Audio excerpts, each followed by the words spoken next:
नमस्कार, टीवी 9 राजस्थान पर आज की इनसाइड स्टोरी के साथ मैं हूं भविष्य त्यागी। राजनीति में कुछ भी ब्लैक एंड व्हाइट नहीं होता। राजनीतिक रणनीतियों को समझने के लिए इसके इर्द गिर्द ग्रे एरिया को भी देखना पड़ता है। कूटनीति और रणनीतियों की एक एक परत को टटोलते हुए, उसको खोलते हुए समझना पड़ता है कि राजनीतिक बयानों के मायने क्या हैं और इसके पीछे की कूटनीति क्या है। सचिन पायलट टोंक के बाद आज ब्यावर के विजयनगर पहुंचे, जहां पर उन्होंने किसान सम्मेलन को संबोधित किया। आपको बता दें, इससे पहले सचिन पायलट टोंक में उन्होंने अपना अंदाज दिखा दिया था कि कांग्रेस वर्किंग कमेटी में सदस्य बनाए जाने के बाद किस तरह से सक्रिय हो गए हैं और उनके समर्थक भी अब सक्रिय क्षेत्र में नजर आने लगे हैं।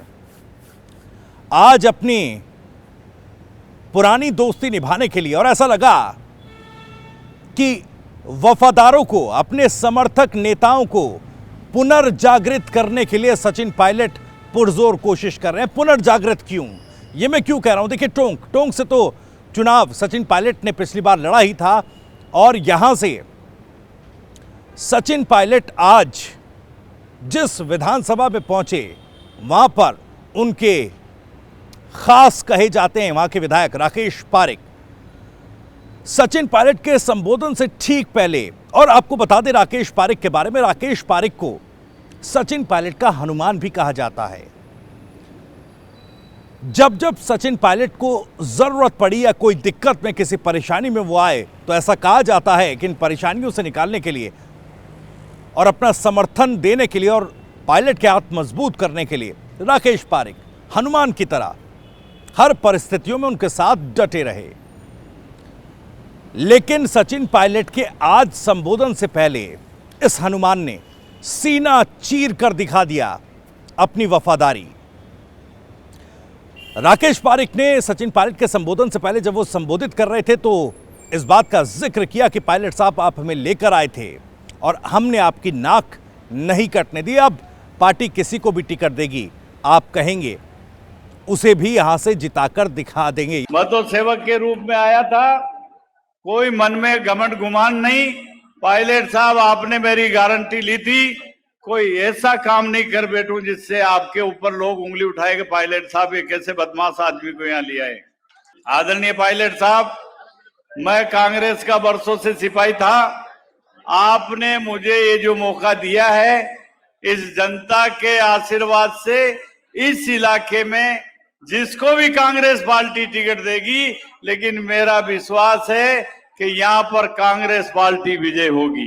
क्या इस बयान के पीछे, संबोधन के पीछे किसी तरह का ये डर है कि कहीं इस बार राकेश पायलट या सचिन पायलट के समर्थकों के टिकट कटने का डर तो सचिन पायलट के समर्थकों को नहीं सता रहा है? हालांकि सचिन पायलट ने इसके बाद अपने संबोधन में जो कहा, उसमें यह इशारा जरूर था कि आप काम करते रहिए मजबूती के साथ, आपका टिकट कटने नहीं दिया जाएगा। इसका संकेत, वो संकेत क्यों? क्योंकि सचिन पायलट ने कहा, हालांकि उनके इस बयान के कई मायने निकाले जा सकते हैं। सचिन पायलट ने अपने संबोधन में कहा 100 सुनार की और 1 लुहार की। सचिन पायलट ने कहा कि लोग आएंगे, कई तरह की बातें करेंगे, उलझाने की कोशिश करेंगे, लेकिन 100 सुनार की तो 1 लुहार की। अब ये बात वो किसके बारे में कह रहे थे? क्या बीजेपी को अटैक इस बात के जरिए वो करते नजर आ रहे थे, या फिर जिस तरह की खींचतान कांग्रेस पार्टी के भीतर चल रही थी उसमें उन्होंने साफ संकेत कह दिया, साफ संकेत दे दिया कि जिस तरह की बातें हो रही हैं या जिस तरह का संदेश जा रहा है सचिन पायलट के समर्थकों के टिकट कटने का, ऐसा कुछ भी नहीं है। आप मजबूती से ग्राउंड पर डटे रहिए। और ये बात जो पारिक साहब ने बोली है, मैं भी दोहराना चाहता हूं। तरह तरह की बातें आएंगी, कोई चर्चा करेगा, कोई संवाद करेगा, कोई घोषणा करेगा, कोई अफवाह फैलाएगा, लेकिन मैं कहना चाहता हूं कि मसूदा विधानसभा क्षेत्र से कांग्रेस पार्टी जीतकर जाएगी और आपके दम पर जीतकर जाएगी। अब सचिन पायलट का संकेत और संदेश कहां तक पहुंचा, यह तो आने वाला वक्त बताएगा। लेकिन सचिन पायलट ने यह साफ कर दिया कि अब वो ग्राउंड पर पूरी तरह से एक्टिव हैं।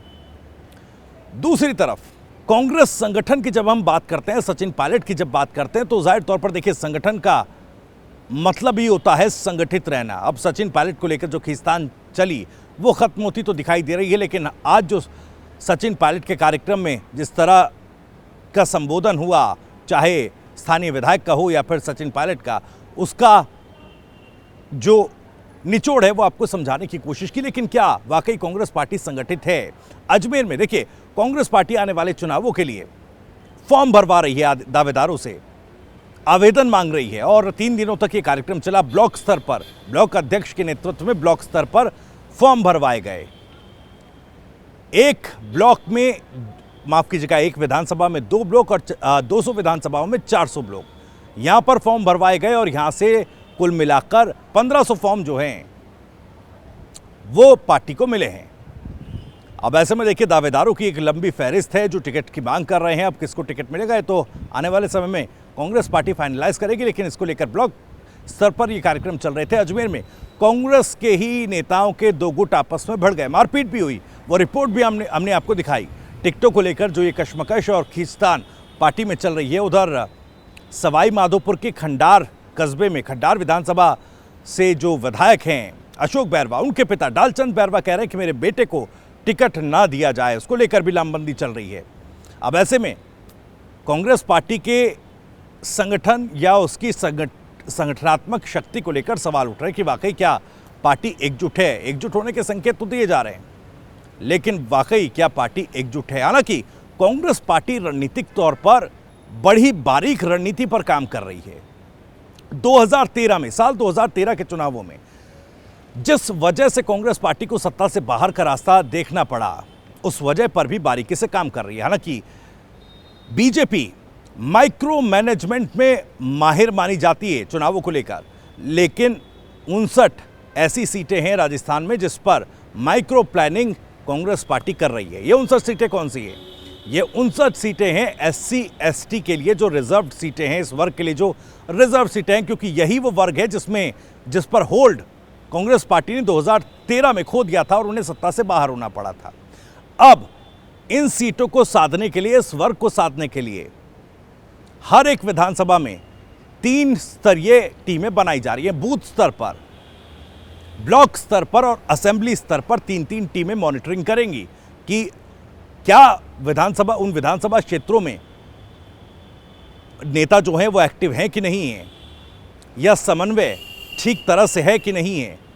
तमाम चीज़ों को मॉनिटर किया जाएगा और अगर कहीं निष्क्रियता नेताओं की है तो उनको भी एक्टिव करने का काम किया जाएगा। और केवल ये 3 जो स्तर हैं इस पर ही नहीं, इन 59 सीटों पर 5-5 विधानसभा सीटों का एक क्लस्टर भी बनाया जाएगा, सूत्रों के मुताबिक जो जानकारियां मिल रही हैं।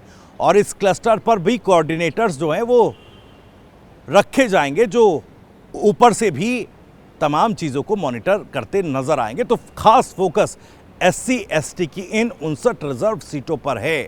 कांग्रेस पार्टी ये सोच रही है या इस रणनीति पर काम कर रही है कि ये वर्ग और ये 59 सीटें फिर से कांग्रेस रिपीट के दावे को साकार कर सकती हैं। और एक तरफ OBC का जो कार्ड पार्टी खेल रही है वो भी कहीं ना कहीं ऐसा लगता है कि जातिगत समीकरणों को लामबंद करने की कोशिश कांग्रेस पार्टी करती नजर आ रही है। एक माइक्रो मैनेजमेंट के तौर पर इसको देखा जा रहा है, लेकिन अभी बीजेपी माइक्रो मैनेजमेंट में जो बाहर मानी जाती है वो कहीं ना कहीं इस स्तर पर सक्रिय नजर नहीं आई। हालांकि बीजेपी अपने नेताओं को सेट करने की कोशिश में है। रथ यात्रा में देखिए 4-4 नेताओं को जिम्मेदारी दी गई है। कांग्रेस पार्टी उसको लेकर भी सवाल उठा रही है, टारगेट कर रही है कि देखिए यहां पर तो नेता ही सेट नहीं हो पा रहे हैं।